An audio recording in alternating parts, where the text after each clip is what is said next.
Today's election night Battleground Seats Guide, Labor's Pathway to 47 episode of Socially Democratic is presented to you by Dunn Street. Dunn Street is a progressive campaign agency that specialises in campaigning and community organising. We work with non-profit and community-based organisations, trade unions, progressive businesses and social democratic parties across the globe. Dunn Street develops community engagement and organising strategies to win campaigns both big and small, and we train engagement staff, volunteers and organisers in leadership and power building. And we also help leaders craft their own public narrative that tells a story that unites people to move them to act together. And if you want to change or create change in your community in 2023, then hit us up at dunstreet.com.au. Today's episode is also brought to you by Maurice Blackburn Lawyers. Would you like to make a genuine difference to clients' lives?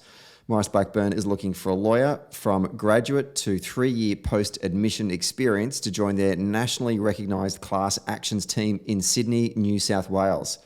The class actions team is the largest and most experienced in Australia, and they are responsible for some of the largest settlements in Australian history. If you are driven to make a difference and are passionate about litigation and the law, then Maurice Blackburn would love to hear from you. To find out more, go to mauriceblackburn.com.au. And finally, today's episode is brought to you by SwiftFox. Every moment on a campaign matters. You need the tools that you can trust, lists that are up to date, phone banks that can change minds, emails that drive donations, events that will energise the community both online and offline, and text blasts that distill your message perfectly. SwiftFox CRM is made for campaigners by campaigners. And to find out more, go to swiftfoxcrm.com to win your next campaign. Hello and welcome to another episode of Socially Democratic, your weekly centre-left politics and organising podcast that dives into the progressive campaigns of the day and the people leading them from home and abroad. And obviously, as you know, this is our third of 4 weekly recaps of the New South Wales state election. And if you've been under a rock, you will not know that we're being joined by the McKell Institute's McKell Buckland and the CPSU's Rosie Ryan to unpack every week of this critically important election that is happening in New South Wales, where Labor's Chris Minns is on the precipice of hopefully winning the election this Saturday night. We're taping this one on a Wednesday. It's going to be up, instead of a Friday, we're dropping this one on a Thursday because the election's only a couple of days away. And in this particular episode, it's an episode that I love doing, which is we basically go through all the seats that you need to pay attention to on election night with the coverage. So when you sit down on the couch and put on the ABC and Anthony Green, you already know what seats you want to pay attention to. That is the pathway for Labor to get to 47 seats, and it's 47 seats in the lower house that they need to form a majority government. So Rosie and Michael are going to go through all of the seats that they think are the critical pathway for Labor to form government on Saturday night. So hope you enjoy this episode. It's always a bit of a monster episode, and I love doing it. And I know you guys do too, because it's always one of the biggest downloaded episodes of the year. Okay, so don't forget to subscribe to the podcast on Apple Podcasts, Spotify and Stitcher. If you like the show, be sure to give us 5 stars on Apple Podcast. And when you're done listening to the episode, leave us a review on Apple Podcast or Podchaser. And for all the updates, follow Dunn Street on YouTube, Facebook, Twitter, Instagram, and LinkedIn. Okay, let's get to today's monster episode.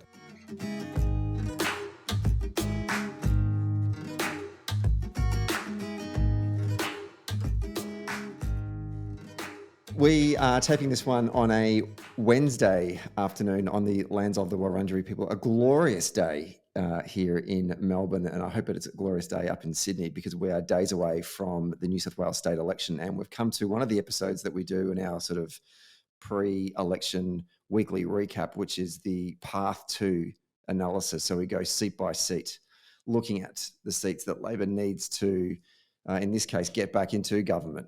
And to help me break that down, I'm joined by our 2 regular guests for this New South Wales weekly recap. Rosie Ryan from the CPSU. Welcome back to Socially Democratic. Thank you. It's great to be here. Lovely. And Michael Buckland from McKell. Welcome back to Socially Democratic as well. Thank you. So here we go. This episode normally goes for 6 or 7 days, so I hope you've got plenty of food and supplements to get you through. We've got a lot to get through. in terms of working out a path to victory for Labor on Saturday night. Labor needs 47 seats to win government outright, but obviously there are a lot of complexities that we're going to talk about today. And quite frankly, we'll take any kind of number of combinations that will get Labor into government so they can start to create change for the people of New South Wales.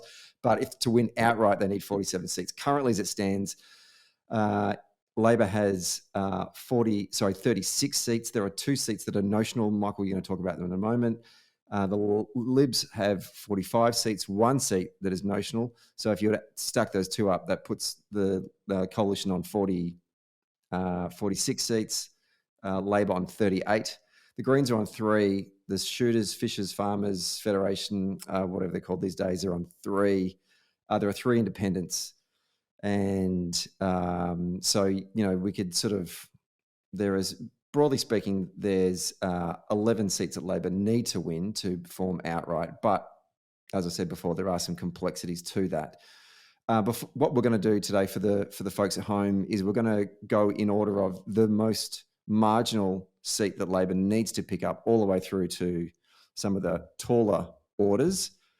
And each of our 2 guests today are going to give you a bit of a breakdown of each of those seats, just so on election night you've got a good sense of what to watch in terms of the coverage, seats to look out for that will present an opportunity for Labor to pick up and hopefully form government.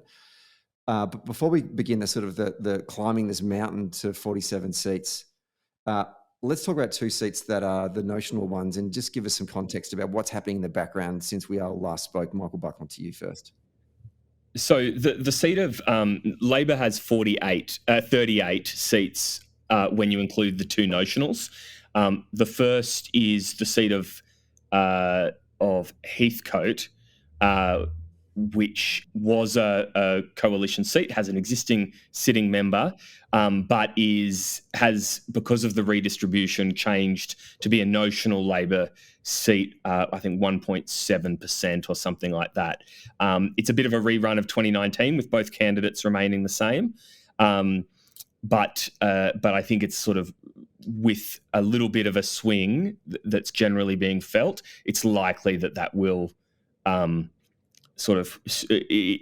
think stay in that box. The second one is Leppington, which is a new seat in Western Sydney. This is a notional Labor seat based on previous results, but it's also a very fast-growing area, very aspirational, very much affected by some of the big policy changes out near Western Sydney, around the Western Sydney airport. And I have heard talk from people with the Liberal camp is confident that they're at least in the hunt for this one. So, it should still be, I guess you can't take anything for granted if you're in the Labor camp. But certainly you would think that given the overall trend, it's going that way. One thing I think we look at is with those changes, but also with a few other little challenges from independents to the coalition seats, it becomes very, very hard for the coalition to win majority government. In fact, they're in a minority now. And if I can jump in, Stephen, with the 4 other seats that I just say that I think are good background for people to know before we start going into the margin, the seats by margin. But there's strong independents running in Wakehurst and Willoughby. Interestingly, these are independents, not necessarily Teal independents. So they sort of haven't accepted that label. But in Wakehurst, you have Michael Regan, who's been a popularly elected mayor for 12 years. And in Willoughby, you have Larissa Penn. Both of those seats would never be Labor seats, but they have had histories with independents. Willoughby, interestingly, is the seat Gladys vacated just last year. And so you have another election. Both we've got a little bit of third-party polling that does show that those 2 seats are really almost toss-ups. So there's a good possibility there. Then you have 2 independent Teal independents, more traditional Teal independents, and they that are strong. They're in Lane Cove and North Shore. Here you have particularly Lane Cove is looking very strong for the Teals. North Shore is sort of maybe it's in the hunt, but it'll be interesting. There was a lot of talk about Pittwater, but you don't need to look at Pittwater. It's not going to be turning. There's a lot of talk of a lot of different Teal seats, much like there was in the Victorian election, but really the only two to look at are those. So I kind of put it as before you look at what trades hands between the Labor and the Coalition, you look at the two notional Labor seats, the two independent challenges to the Libs and the two Teal challenges to the Libs. And certainly those two notional Labor seats of Heathcote and Leppington, when those early booth results come in from those two particular seats, decent swings too, or booth results that indicate Labor holding that seat is kind of one of those first indicators you're looking for to go, okay, we're feeling good about our defence. Now we need to start to turn our attention to the seats we need to pick up. So that's very interesting intel. In terms of the betting, actually, no, before we do that, Rosie, do you have any thoughts on just some of the stuff that Michael outlined there? Yeah, look, I think that's absolutely right. Like, there's a lot of hype, a lot of talk around various seats, but there's not that many that are actually looking to trade hands when it comes to the independents. And I think Wakehurst and Willoughby are ones to watch. And those four seats that Michael just mentioned as well, we're seeing an independent versus coalition contest that would just be a pain in the ass from a campaign perspective. It's Liberal CHQs thinking that they've, not only going to deal with this potential assault from Labor on their these marginal traditional battleground seats, but also in their own sort of turf, I guess, that would be frustrating for them to have to allocate resources. And it'll be interesting to see what happens there on the night. The betting for Heathcote at the moment is $1.15 for Labor and $5 for the Libs, and in Leppington it's $1.20 and $4.50. So you suggest that the money there is confident Labor would hold those seats. Although, $1.20 for Labor, interesting. I don't know, Michael, any thoughts on that? You're a gambling person. I think it would be interesting if you were confident if the coalition are as confident as they say they are, they might be putting money on the seat of Leppington for their guy. So I just think it's interesting to see that one. But to be honest, I don't know that there's much there. I think that's probably about right in both of those instances. Okay, very good. Good scene setting. Thank you, Michael. Let's now begin this journey of working out how the hell can we get Labor to at least a minority to start with. And if we get cocky by the end of the show, we might be looking at a majority. Starting with you, Rosie, and the seat of East Hills. What can you tell us about East Hills? Yeah, so East Hills is an interesting one, and it is quite fascinating looking through the margins, because the seats that are really on these tiny, tiny fractions of a margin that you would assume, looking as an outsider, would be easily picked up are actually the ones that when you talk to people on the ground, people are a bit uncertain of and not quite sure where they'll go.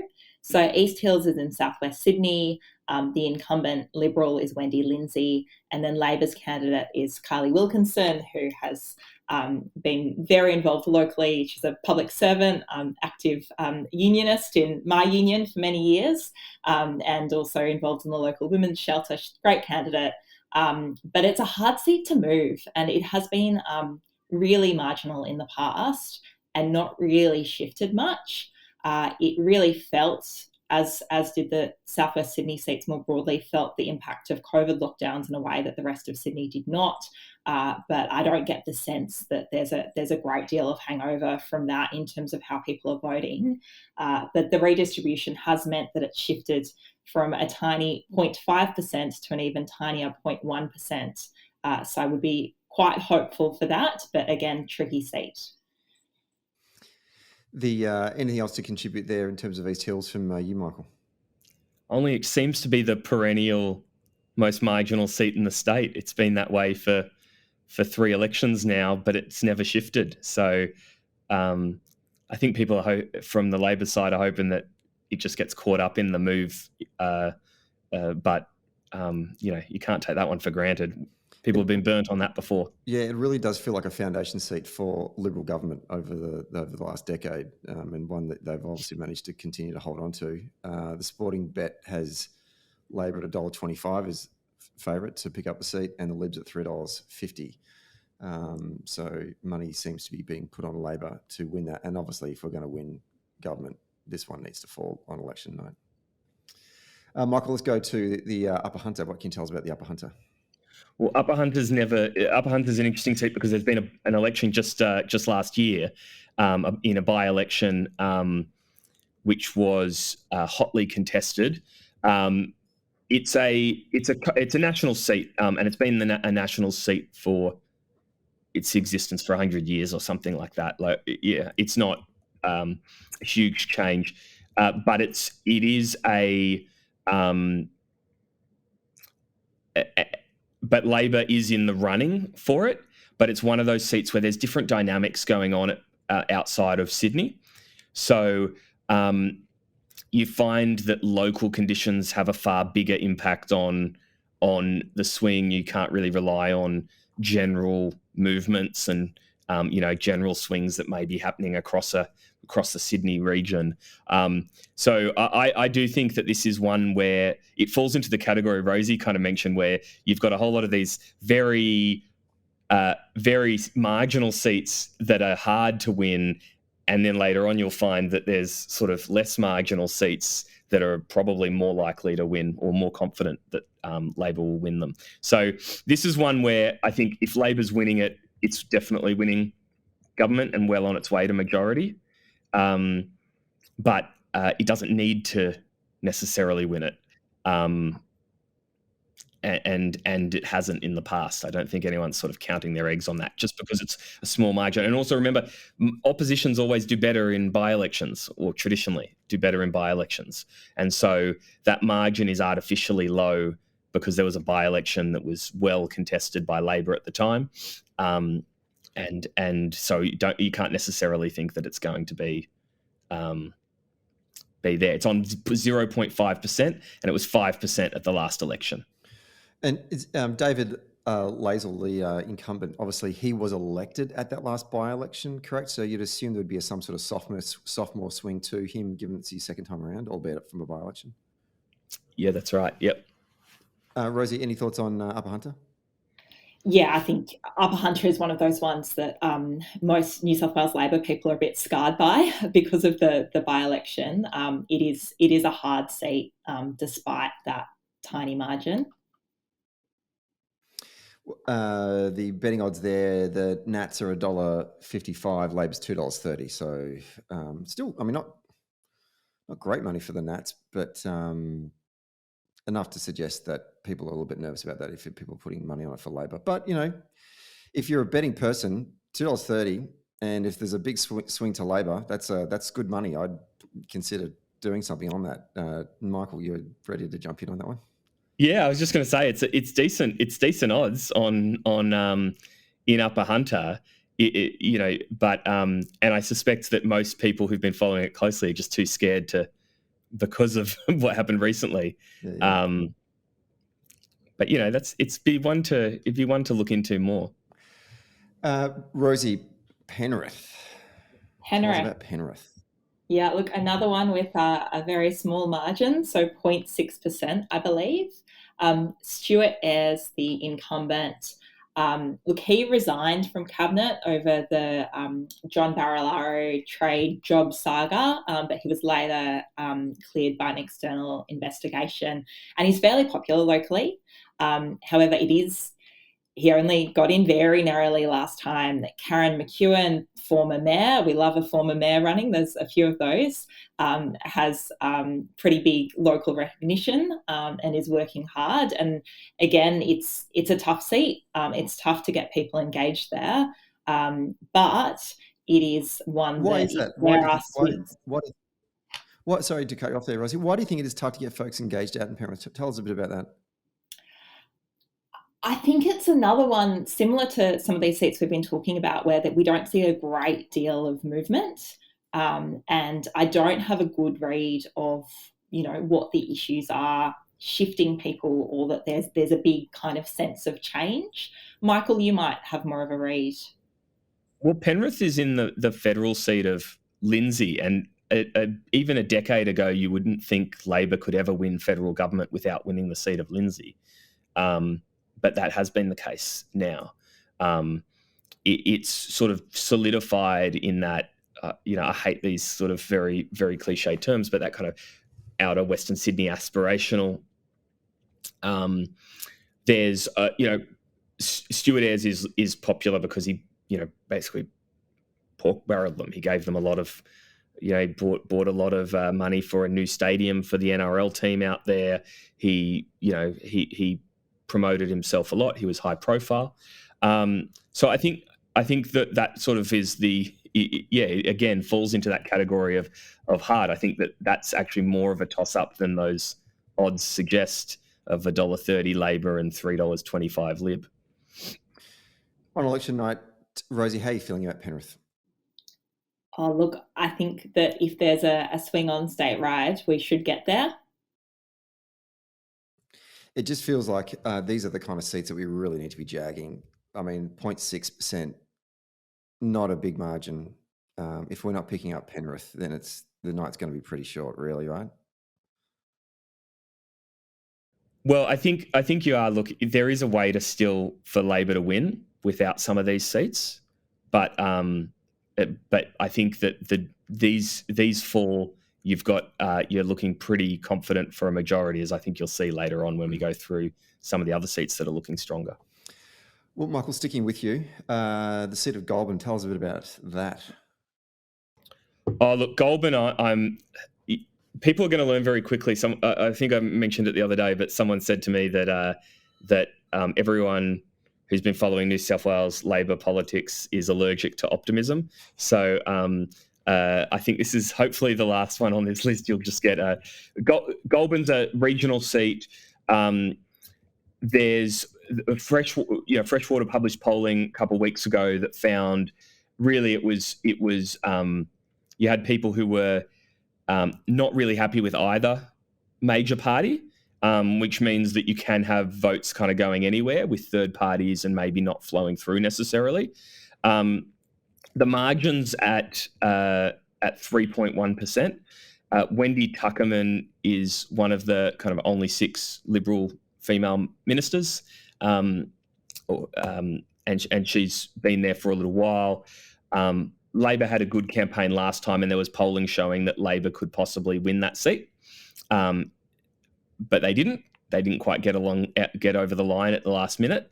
I think this is one where Labor's a possibility, but again, being outside of Sydney, so not sort of subject to the same trends, I'd say it's going to be harder to shift. And you do have a kind of, I think that this is one where I wouldn't necessarily bank on Labor winning, even with, I'd be more confident in the previous 3 we've discussed, East Hills, Penrith and Upper Hunter, just because of the sheer sliver of a margin they're on, than I would with this one. I think you'll get a little bit of a swing to Labor, but probably not enough to sway 3.5% or 3.1, sorry. Sticking with you, Michael, and sticking with the regions, the seat of Tweed. So Tweed, you have Jeff Provost there. He's been a long-serving Nationals member since 2007. The Labor candidate ran last time as well. Craig Elliott, his wife Justine is the federal member. That's one where actually Labor got a swing against it at the last election. There are some changing demographics in the area. Interestingly, so while this one is seen as sort of reasonably safe Nationals, as a safe set of hands, it's got quite a different... there are some local issues at play. The government's ban on poker machines has become quite controversial up there because the local clubs are, which are very prominent in some of these regional communities, and because this seat is along the border with Queensland, the worry is they'll just lose all their business as people go to Queensland. So it's going to be an interesting one. I think Labor's going to get a swing back towards it, but to kind of offset some of the swing it lost at the last election. But this one is that's a decent swing it's going to need to get back to Labor of about 5%, that seat. I'm not sure Labor's up to it in Tweed, but certainly you would have it as on your watch list. $2.50 for Labor and $1.60 for the Nats. I wonder if the impact of Green preference, or how important Green preferences would be in that seat as well, given that Justin Elliott at the federal level has always been in a bit of a contest between her, the Nats, and the Greens. I think I heard a report during the week that in some seats, and I'm not sure if it was applying to the seat of Tweed, but because of optional preferential voting, there are some seats where the Green preferences, they're only 50% of them are flowing to Labor and they're not completing their ballot paper, whereas historically at a federal or in other states, you're normally going to get 70 to 80% preference flow to Labor. It's worthwhile noting that when we've spoken about the almost three marginal regional seats here being Upper Hunter, Goulburn and Tweed, and at the last election, which was 2019, there were huge issues around Lock the Gate, the coal seam gas. There were huge issues of water harvesting because you had the Murray River being, going dry. You had mass fish deaths. It had become a big issue. There were a lot of issues out in regional New South Wales at the time, and those same issues probably aren't quite as prominent this time, although I do note that just in the last couple of days there's been another mass fish death for the first time since the last election. So that might start getting people to think about it a little bit more. But I think that it was working in favour of Labor in 2019 and isn't necessarily working in favour of Labor this time, which kind of accounts for some of the pessimism you're hearing, I think. I've never heard the words fish death on a podcast before, let alone twice. So I feel like I need to have another podcast afterwards to examine exactly what fish death is. I'd be worried about that. Let's where are we going to next? We're going to Holsworthy. Who's got Holsworthy? Michael, have you got Holsworthy? Well, I'll happily jump in. Holsworthy's on 6%. So we're starting to get into the seats that I think often would be defined as safe, but that these are reasonably marginal. So Holsworthy has had a bit of internal turmoil within the coalition. The member for Holsworthy, Melanie Gibbons, lost pre-selection to Tina Ayard, and so that was quite a controversial move locally, and did get a lot of people. There was a lot of talk about finding a place for her elsewhere, and I think Rosie was going to talk about it later. We'll get to that. But this is one where the margin is reasonably large at 6%, but Labor would be in the hunt. If I do say we do have a little bit of some third party just saying that it's certainly one to watch on election night, and I think you'll find if that part of Western Sydney starts to go Labor and it's next to or near East Hills, then I think this one will start to be. If East Hills falls quickly, then all eyes will be on Holsworthy. Unions New South Wales, we had Mark Morey on the podcast last week talking about the electoral organising campaign and the broader campaign that they're running with a lot of affiliates. They've allocated resources to the seat of Holsworthy, including, actually, I should add, whilst we've since covered other seats, East Hills was another, and Penrith.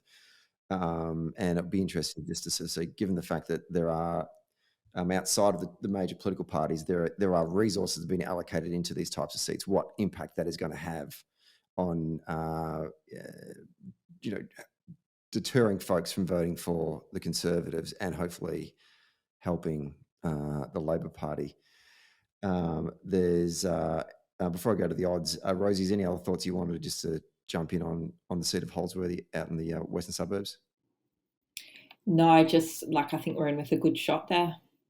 Fantastic. $2.30 for Labor, $1.60 for the Libs. Not great money for the Libs. So, if you are in the hunt for looking for some, $2.30, I'd take that for Labor, given some of the information we've been getting in the lead up to this episode. Okay, Michael, sticking with you, let's go to Parramatta. Parramatta is interesting. You have a very popular local Liberal, Jeff Lee. He is retiring. So it's opened the door in this seat for another very popular local, being Lord Mayor Donna Davis. Donna's actually had one of the most high-profile, become one of the most high-profile local government representatives in Western Sydney, being that she's fought a lot for preservation of, I guess, open space, heritage, and other issues around Parramatta, which have become, which is a very changing electorate. It was reported in the paper the other day that just I think it's got the second highest number of renters of any electorate behind Sydney, and that's at 57% or something like that. Whereas back in 2011, when Jeff Lee, the Liberal, first took it from Labor, when they sort of steamrolled into government in 2011, that number was at 20%. So you have a really changing seat, a lot of new people, a lot of young people, housing affordability, big issues, and you have a changing demographic. This one is the sort of the polling we've seen showing it 50-50 or even marginally in favour of Labor. So this one would be sort of one of the first ones where I'd have a fair degree of confidence, to be honest. It's really interesting to see the both of you, as I know we're sort of halfway through, but you're feeling more confident about seats that have got reasonably fat margins as opposed to the ones that you think would just topple over. I mean, what is going on? Yeah, this is 6.5%. Do it really totally mad to you? Because I imagine as a Victorian looking in, you're like, they've got it all back to front. But I agree. I think things are looking good in Parramatta. Exactly. I mean, just at the start there where we began in seats like East Hills and Penrith and that, you're like, oh, you're both very sort of, okay. And I'm like going, dude, these ones should flip straight away, right? And now we're moving to sort of Parramatta and going, I'm feeling good about this. I like this a lot. Okay. Well, that's reflected in the odds too. I mean, that's $1.25 for Labor and $4 for the Libs. I mean, it's whereas some of those seats we discussed earlier are the opposite almost. In fact, that's the most stark difference of any seat so far. Yeah, absolutely. And also the fact that, some of the private and published polling that's come out that is saying that it is 50-50 or maybe slightly in favour of Labor on a 6.5% margin to gain, right, in an election, tells me that, well, I mean, not that I haven't seen any published polling for the seats like East Hills or Penrith. I don't know if you guys have. But I mean, maybe there's the swings that we're going to see on election night. They may be patchy, right? Mm. I don't know. We saw that the federal election across the country it was patchy, and I wonder if that's going to be something that we're going to pick up in the early stages of the count. Well, one thing just for people from Victoria who might be, Western Sydney is often lumped politically as one single place, but I mean, Parramatta is now far more metropolitan, and then you have seats like Penrith, which are far further west. Almost the distance from the CBD to Parramatta, I think, is closer than Parramatta to Penrith. It's a different. And then you also have East Hills and Holsworthy being closer to Liverpool and that southwest part of Sydney. And so, really, I think we are talking about uneven, patchy swings, not for Western Sydney, but even within Western Sydney. That's interesting, actually. Riverstone, Michael, sticking with you. Riverstone is well closer to Parramatta than the other two, but it's a little bit north. Riverstone has a retiring MP in Kevin Connolly. Mohit Kumar is the Liberal candidate instead. This is a 6.2% margin seat. So again, similar to to Parramatta. Labor's Warren Kirby is running. This has been an area of huge population change So it's part of what's not known as the Northwest Growth Corridor, or part of it is. It's had big changes. One of an issue that has really been ongoing in the seat has been the Rouse Hill Hospital. The Liberals have promised that for sort of every election now for the last couple, at least since 2011. They are building a sort of $300 million hospital. Labor's come and said they are going to put $700 million into it and make it a major hospital. But the delays have also meant that there's a lot of sort of skepticism about the coalition promises. And so I think you're going to find that there are a couple of things that are going to play there, and then you throw in a retiring member, and you get to this being one where I think people are saying Riverston's looking good. The third-party polling shows that Labor's ahead in this one. I think not huge enough to be to think it's absolutely confident, but enough to think that Labor would be. You'd rather be in Labor's shoes than the Liberals in that seat. Let's take a quick break to talk about SwiftFox. Every moment on a campaign matters. You need the tools that you can trust. Lists that are up to date, absolutely. Phone banks that can change minds. Emails that drive donations, and events that will energise the community online and offline. And text blasts that distill your message perfectly.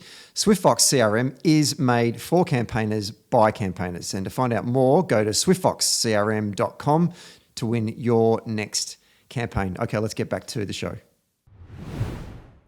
Nice to be competitive. Labor's paying $1.40. The Libs are $2.75. It's very similar to Parramatta. Good money and quite stark. Not as stark as Parramatta, but certainly good money being put on the Labor candidate, Warren Kirby. Rosie, Oatley, talk to me. Oatley. So another Southwest Sydney seat. It is, the incumbent member, Mark Corey, I think has been there about 12 years, over a decade. And I think he has been a popular local member with a hardworking rep, but that's waned over time and wouldn't necessarily be enough to carry him over the line. It's a 6.8% margin. Labor's candidate, Ash Ambi-Hapa, is a gun. Like, she's a real firecracker. She's been, smashing those doors incessantly, calling on those phones. And I've been out door knocking for her and found quite a high name recognition for a first-time candidate. She's a local councillor at the moment and an employment lawyer and unionist. So I think it's, again, one of those areas that was hit really hard in COVID by lockdowns that the rest of Sydney didn't experience. Healthcare upgrades to the local hospital, things like they've cancelled a bunch of express train services to the city and they want them brought back. It's, people that are commuting into the city for work. The toll road stuff would probably resonate. And privatisation and linking the privatisation to cost of living, those things are getting through. And it's interesting, I've seen Ash has gotten some really good coverage in Sky News and the Daily Telegraph, unusually, about her campaign and her chances. And we've seen Chris Minns and Albo's partners have both been out helping hand out with Ash. It was also the first stop on the Chris Minns' campaign bus tour this week. So I think Oatley is, a hard one to win, but one to watch. And sticking with you, Rosie, let's go to the seat of Ryde. Yeah, so Ryde is, incumbent. It's Liberal, but Victor Dominello, very popular, is retiring. It was a historically safe Labor place, but then had huge swings against Labor. And Victor Dominello has been in since 2008. So it's gone backwards and forwards a bit over time. The Liberal candidate, Jordan Lane, is like your classic young Liberal white man running, the youngest ever mayor, but not a great deal of experience. And it's an electorate with really high levels of education, a lot of concern about climate change. We saw big swings to Labor with Jerome Laxale winning in Bennelong at the federal election. So there's a lot of change afoot, changing demographics, higher rates of renters moving in. that I think will shift things as well.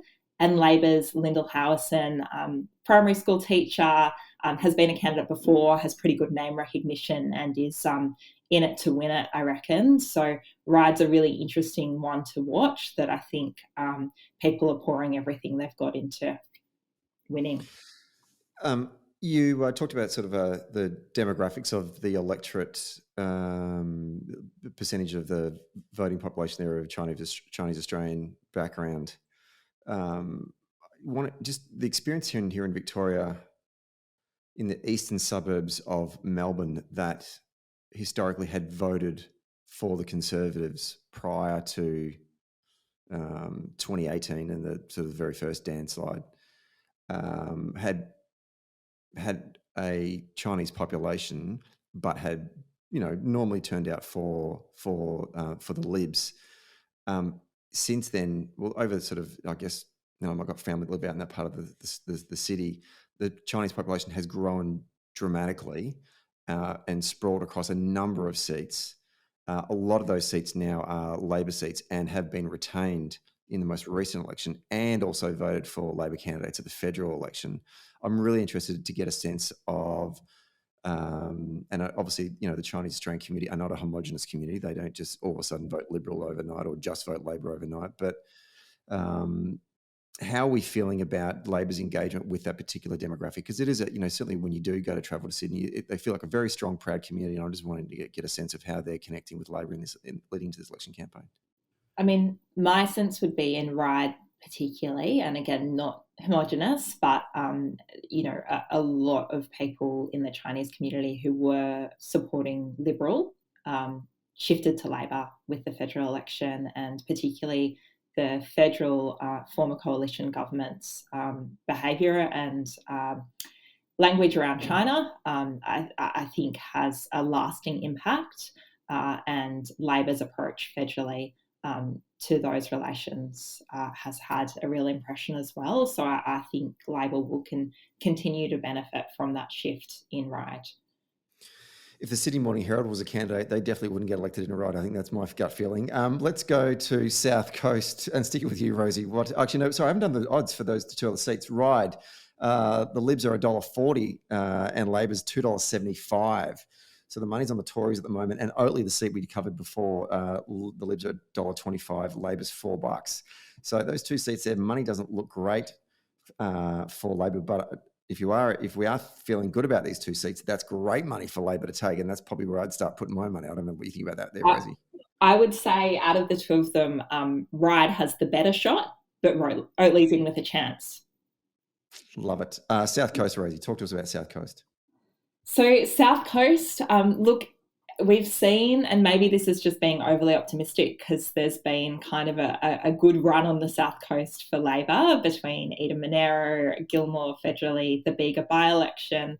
But there's a lot of tree changes down the South Coast. And, that this particular seat on the South Coast sits between Ulladulla and Nowra. There's a mix of all these like little seaside communities, and then Nowra, which is quite a big working class centre. But there's been a lot of Canberrans move across who are traditionally Labor voters. There's been shifting demographics, and we saw some really good results with the federal election. It will be a hard one to pick up. It's a big, it is a big margin, 10.6%. But Liza Butler, Labor's candidate, has been out there campaigning hard, and Shelley Hancock, who is the sort of long-serving sitting Liberal, is retiring.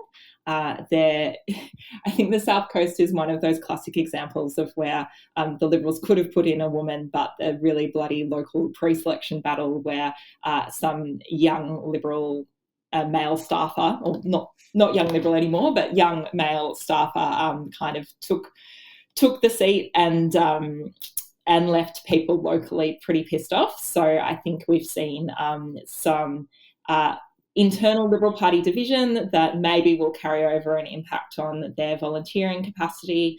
And we also see those kind of shifts federally as well that gives us some hope, but it's an outside chance. Like, it is a hard place to pick up. So I don't know if it will get all the way there, but it's definitely going to be interesting to watch what the results look like. Loving the internal shit fight going on in the Liberal Party. Not great for democracy, but great for us. The Libs are $1.15. I think actually that's their best money out of all the seats we've covered so far. $5 for Labor, so a bit of a stretch. And as you said, 10.6%. That's a pretty hefty margin. If we were to pick up that seat, then lovely. Okay, almost there. Monaro, Michael, thoughts on Monaro? Not the car, the seat. This has a huge margin, as in 11.6, so a large margin. But to be honest, is looking pretty good.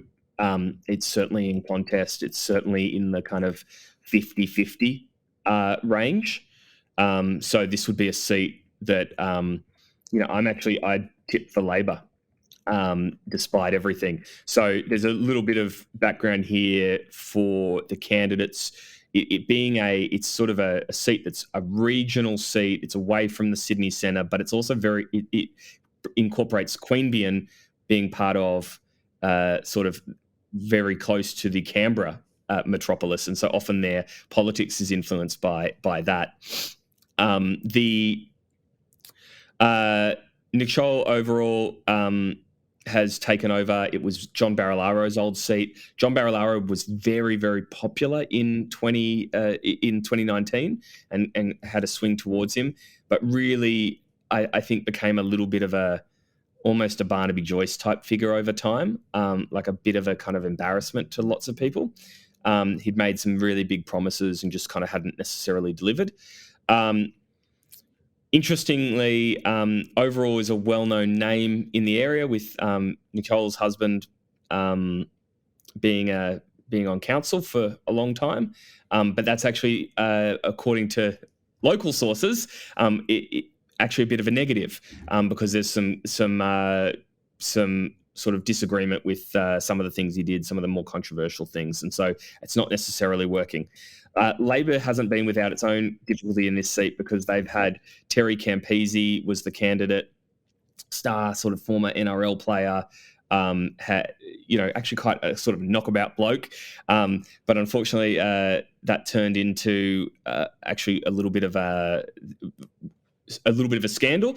Things kept getting leaked about whether it was, I think he went to a party and they all kind of, it was described as sex themed or something, but it was everyone wearing kind of, it wasn't, but it was maybe risque, certainly by politician standards, and then sort of things kept coming, and eventually Terry just said, you know what, nah, this isn't for me, and so he's left, and Steve Wan has jumped in, and Steve was the Labor member for many, many years up until 2015.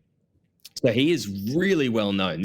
He almost brings the kind of incumbent name to it. So, losing Terry is certainly, anyway, I don't think it's been a loss for Labor. So I think that's one where everyone's looking at that margin, saying no way. But it's closer than you think. It's a toss up. A huge margin, but by the sounds of it, two reasonably high-profile candidates going into this contest. The Nats are paying $1.30. Labor is $3.50. Would you put money on Labor? That's not right. Like, it shouldn't be that. It should be a lot closer than that. That's interesting. The last seat that is on our list, before we then start to do a bit of a sort of a breakdown of our thoughts about which seats we want to pick up or which ones we feel confident about picking up. So I'm giving you time to think about that, you two. Kiama, which Mark Morey, when he was on the podcast the other week, said that this was Union's New South Wales smoky. So I'm interested, Rosie, to hear from you about our chances in Kiama. Oh, I think Kiama's a really fascinating one. I think a lot of people have a lot of hope for Kiama, and it is a 12% margin. So it's obviously hard, but there's this kind of intersection of factors that make it quite difficult to predict. So, look, Gareth Ward won this with off Labor with a 19 point something % swing towards him in 2011, and has held it ever since. Hugely popular local Liberal member, but a couple of years ago, there were allegations that came out against him, and there are some really serious charges which he denies and is fighting in court, but are hanging over him and have led to both him being kicked out of the Liberal Party and suspended from Parliament. So he's still the sitting member. He's running as an independent and sitting on the crossbench. He still talks like he's part of the Liberal Party in many senses, in the way that he is talking about the government. You would think that he was a Liberal candidate. However, the government have distanced themselves from him. And coming back to a character mentioned earlier, Melanie Gibbons, who was unsuccessful in pre-selection in holding on to her seat in southwest Sydney, is now running as a Liberal candidate for Kiama, despite living many hours away. She was also unsuccessful in trying to get up in the upper house. So interesting candidate selection from the Liberals, but it will be interesting to see how many of the people who've traditionally voted Liberal will vote Liberal and vote for Melanie. How many will stick with Gareth, who, despite having very concerning charges against him, maintains large local popularity, and I've heard is still greeted like a rock star at pre-poll, and there's still very strong support for him. And how many will go to places like Labor? We've got Labor's Caitlin McInerney, who is like a real gun campaigner, has been working her guts out and campaigning from very early in the piece last year. Local former journo, unionist, and issues like health, like education, like climate change are really big here. Again, tree changes, and a lot of concern about kind of the local environment, the kind of community they want, that does show up in some more progressive votes as well. This is the seat that sort of takes, correct me if I'm wrong, but this is sort of the Wollongong part of... It's just south, yeah. South of Wollongong. Just south of. Yeah, okay, right. That's and just north of the south coast. Yeah, again, okay. Part of Gilmore. So we saw, some pretty tight results, but some okay results for Labor around there as well in the federal election. So the hope we point to, I guess, is that, as you said, Rosie, it's a 12% margin to pick up, but there are demographic trends there that suggest that it is a competitive seat, plus the complexities that we have surrounding the incumbent MP being punted out of the Parliament and the Liberal Party as yeah. And to go back to our conversation last week about optional preferential voting, when we're looking at, there's a Liberal candidate, there's an independent sitting member who has been the Liberal member, are people preferencing, or are those votes exhausting? How is this going to be split? And I think a lot of people have a lot of hopes on there, but I've spent a fair bit of time locally, and I think it is easy to underestimate just how popular the incumbent member is in spite of those charges. The odds as well are funny too. Well, not funny, but they're interesting. $1.60 for the incumbent, but now running as an independent. $3.25 for the Liberal running, who's moved from other parts of Sydney to stand in this race, and then Labor's candidate Caitlin McInerney's on $4.50. If it is as competitive as we think if it is as competitive as we think it is, $4.50 for Labor is actually good money, I think. And if Mark Morey thinks it's smoky, then you'd maybe chuck $50. Well, there's actually an interesting battle going on in the media of whether the Liberals would accept preferences from Gareth Ward and whether the Liberals would preference Gareth Ward ahead of Labor. How much of those flow through? A lot of the local Liberals are backing Gareth, so he does have an on the ground machine that he maintains. But there's a chance here Labor comes through the middle. Independents lose enough. Gareth loses enough to Liberal votes, and the Liberal voters don't quite jump across, and then Labor ends up with the majority and hope it with the highest on first preferences, and then hopes that the preference flows between the independent and Liberal candidates don't catch up to him.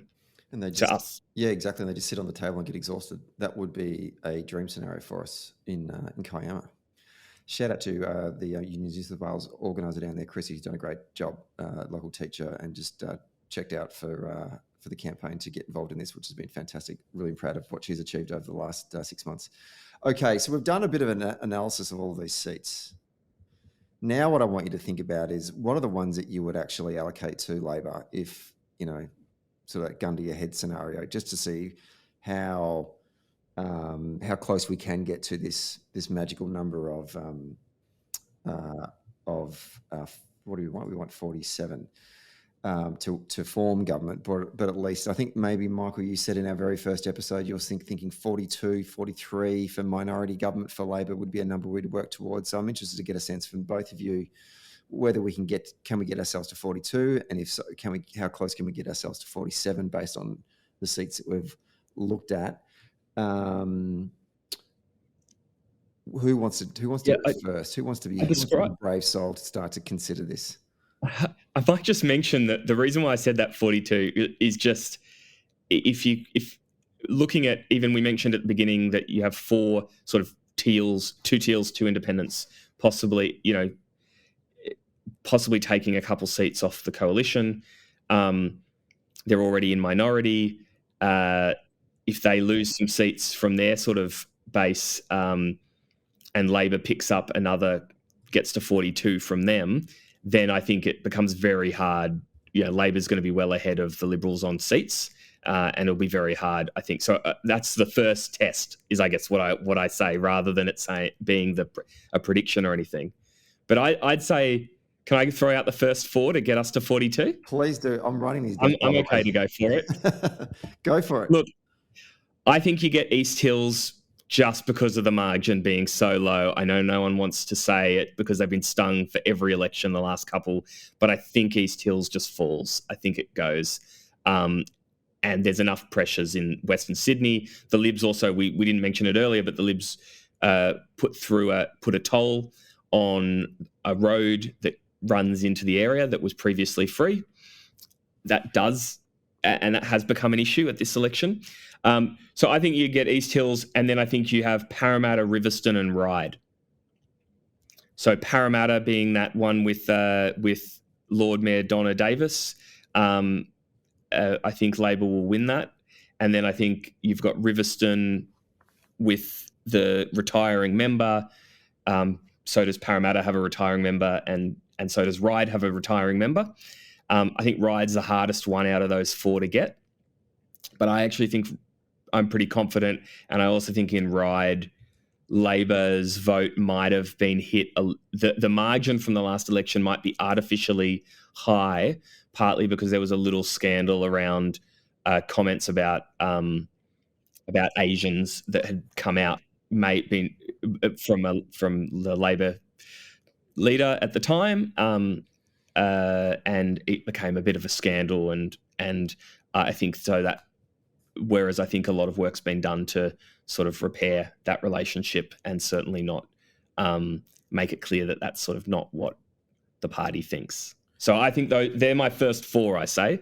Now you're saying, I don't know. Are you saying first 4? Are there others that you'd want to call today, or are you going to cap it at those 4? Because that gets you at 42 seats for Labor. I think Labor will pick up another 2 or 3, because I have another So the next ones I put as 50-50s. Mm-hmm. I wouldn't be confident in any of them individually, but throw in 5 of them, and I think Labor will pick up 2 or 3. Do you want to call out some of those seats that you think out of those that you think we'll grab? Geez, I'm really putting you on the spot here, Michael. Okay. Where would I go? Goulburn. You just don't know. It's sort of. Yeah, I can see Rosie gritting her teeth. But Goulburn, you just don't know. South Coast, Tweed, another thing we sort of didn't mention when we went through, but as I think through it, Tweed, right near Lismore, heavily affected by floods, unhappy with the progress since then. There's a lot sort of going on. Kiama, I do think, there's a path for Labor victory. I don't think it's a likely path, but I think it's possible there. Penrith, again, purely based on the margin. Not anything else, just it's such a low margin. Does it kind of flop over with the mood and Labor doing a bit better than it was in 2019 when that margin was established? Oatley, I think Labor's actually been done really surprisingly well. Oatley also quite close to where Chris Minns' seat. So there's a bit of kind of South Sydney there. And so, you know, that's probably who I write down. If I look through my list, that's 6 or so. I also think Labor might even be oddly in a chance in the seat of Balmain, which we didn't talk about because that's a Labor Greens contest. So in a minority wouldn't affect. But if I stick with the Labor Liberal contest, that's 6 seats where I could see Labor winning any of them, but I wouldn't be surprised if they lost one of them. So I wouldn't put them in the Labor camp, but I think that's 6 that might get you, you know, so you're already at 42, you've got to get to 47. So that's another 5. And I've got 6 there with Labor being really kind of 50-50. In that order you call them out there, Michael, Penrith is your 47th seat. Penrith is a seat that wins government based on your numbers. I'm going to let you reflect on that. I'm going to come back to you in a minute. But Rosie, your turn. Tell me the seats that you are feeling confident about to begin with. Yeah, look, I think you picked pretty well those first 4, Michael. And I do, as much as there's a big margin there, I do feel really good about Ryde. But look, definitely Parramatta, East Hills based on the margin. I do think Penrith based on the margin has pretty good odds. But again, as we started off with, margins aren't telling us everything here. And I would look to sort of Oatley, once you sort of go past those first 4, I do think we're in with a shot in Oatley as well. But there's just such a long list of possibles and so many variables and so many votes exhausting after number 1 that it is really hard to pick this. And as Michael identified earlier, like we're seeing a lot of hopes pinned in Western Sydney, but what Western Sydney looks like is very varied. So based on the numbers that you've just called there, Rosie, you got East Hills, Parramatta, Riverstone, Ryde, Penrith, Oatley. That puts Labor on 44. Is that right? My maths right there? What have you got, Michael? 1, 2, 3, 4, 5, 6. Yes, 44. You said Penrith and Oatley, Rosie? That's 6 seats pick up? Yeah, 44. 44. Okay. Only need 3, you know, and then to be honest, actually the 3 is also a magic number because there are 3 Greens lower house members. Correct. 44 is minority government, surely. I mean, I can't see the Greens going with the Conservatives, right? I mean, that must be Rosie. That's what we're looking at there. Yeah. I think, you know, I'm a self-protectively convince myself that we will lose, so emotionally protect myself. But I think a kind of minority government scenario is the most likely scenario. Okay, final reflections. This has been a great episode. As I said, I always love doing this. And can I say actually to both of you, I really do appreciate you putting your thoughts on the record. There are plenty of people out there that after 9:30, 10 o'clock on election night say, I told you so. But the fact that you guys are prepared to step up and actually have a conversation about it and actually step through it, you know, rationalize it based on all the evidence that we have before us, but not actually knowing how many ballots in that box. I thank you very much for doing that today. We're not going to hold you to it, obviously, but it's more of an insight for our listeners right across the country for when they sit down on election night and crack a beer or whatever they may do, or a glass of wine, to just get a good sense of where to focus your attention in your form guide to work out how Labor can possibly first of all get into a minority situation, but then into a majority situation. Just one more thing, actually, before I do throw to you for your final thoughts, Michael and Rosie. We've gone through the odds, and I can't remember actually, Michael, we said this before we recorded or during we recorded, but if you go through, we've been through all the seat odds based on Sportsbet. a coalition majority is paying $20. A coalition minority is paying $6.25. A Labor majority is paying $3.25, and a Labor minority is paying $1.75. And if you do the math on that by the actual individual seats, it doesn't reflect on what the money line is for the broader ticket. So what do we draw from that? I don't know. But people are betting on the big stuff, but they're not going seat by seat. I don't know. It's weird, right? Yeah, I think that's what they're doing. They're saying Labor is likely to win government, minority or majority, but if you actually go through the seats, no one's very confident in any of them individually. So I think that's what it kind of shows. OPV as well, bizarre. Rosie, let's go to you for final thoughts before we go over to the election count on Saturday night. I hope that those betting odds are reflective of just where people are placing their bets, and it's not like a 2019 federal election scenario where everyone's thinking we're going to win, but then when you look at the individual campaigns on the ground, no one's overly confident of the conversations they're having or the sense they're feeling. I think it is different to that, but I think it is very difficult to predict in that kind of marathon list of seats we've just gone through exactly where each of them will land and what the path looks like. That's a fantastic insight and something we should be super mindful of during the count on Saturday night. Michael, your final thoughts? Looking at it slightly more from a coalition perspective, they have 45 seats. If they lose, let's say 4 or 5, depending on sort of Rosie and my predictions, to Labor, and they lose 2, maybe 3 to those independents and Teals, which is likely, then you're talking about getting their seats are going to be down at 39 or 40, which makes getting to a workable minority government for them becomes very, very difficult at that point. And so I almost feel like maybe that's where a lot of we talked a lot about betting, but maybe that's where it's coming from is, when you look at it from the reverse, it's really, really hard for the coalition to form government. You wouldn't want to be in their shoes right now. No, I think it's the reassuring thing, isn't it, to reflect on, even though that to the points that you've both said today, you'd much rather be us, I think, than them. I mean,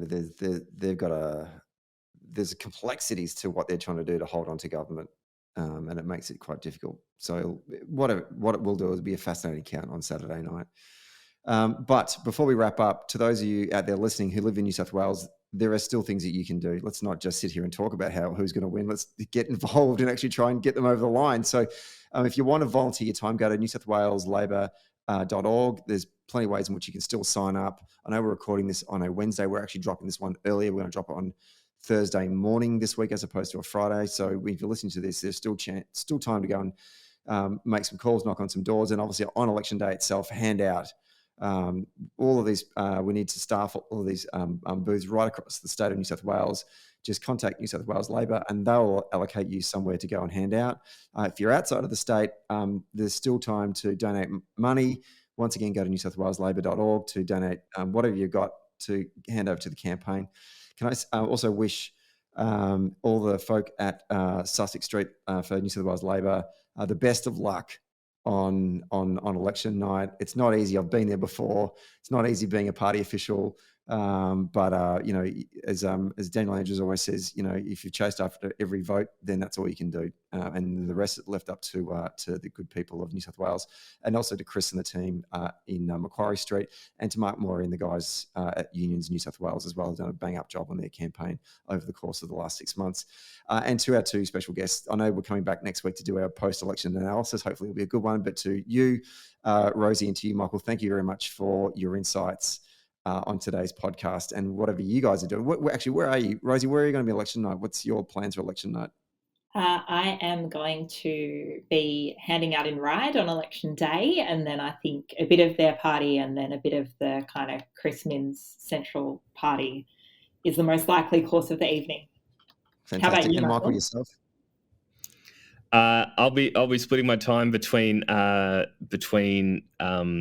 Canterbury and Parramatta, and then hopefully, I don't know, I'll be watching the coverage at first. And to be honest, my nerves have been shot from the last two elections, so I'm not going to be I'm not going to be putting myself out anywhere until I know what's going on. Yeah, I think I'm going to scrutineer somewhere and then not go to any party until there's a little bit more certainty in what the results look like. Those early watching of results where it's all over the shop is so anxiety provoking. I hate it. It can be terrifying, but it's also fun if you get the result as well. Well, I'll be up in Sydney as well, so hopefully I can run to both of you maybe at the Chris Minns party and celebrate a Labor government victory on election night. But to both of you, thank you very much for your time in today's episode, and go Labor. Thank you. Thank you very much.